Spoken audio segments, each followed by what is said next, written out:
24న జరగవలసిన ప్రవీణ్ పగడాల సంస్మరణ సభను ప్రభుత్వం హైకోర్టు అనుమతి ఇవ్వని కారణంగా వాయిదా వేస్తున్నట్లు మాజీ ఎంపీ జీవి హర్షకుమార్ వెల్లడించారు.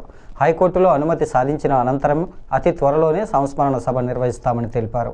ఆయన నివాసంలో జరిగిన మీడియా సమావేశంలో మాట్లాడుతూ సభ జరిగే ప్రదేశంపై మేము ఫోర్జరీ డాక్యుమెంట్ ఇచ్చినట్లు పోలీసులు కోర్టుకు తప్పుడు సమాచారం ఇచ్చారని అన్నారు. పోలీసుల తీరు అటు ఇటు కాని విధంగా ఉందని పేర్కొన్నారు.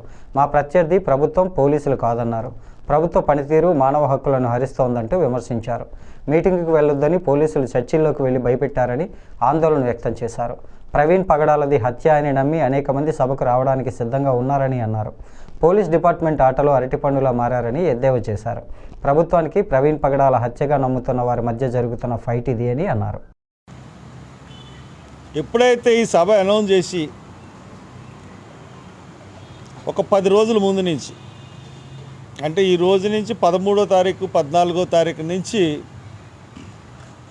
పోలీస్ హెరాస్మెంట్ అన్నది స్టార్ట్ అయిపోయింది. అంటే ప్రభుత్వం యొక్క పనితీరు ఎలాగుందంటే మానవ హక్కుల్ని, అంటే హ్యూమన్ రైట్స్ని, అలాగే ఇండివిజువల్ రైట్స్ని మొత్తం అన్నీ హరించే విధంగా, అసలు పోలీస్ డిపార్ట్మెంట్కి చర్చిల్లోకి వెళ్ళి మీటింగ్ పెట్టి ఆ మీటింగ్కి వెళ్ళడానికి వీల్లేదు, ఆ మీటింగ్ పర్మిషను ఇవ్వలేదు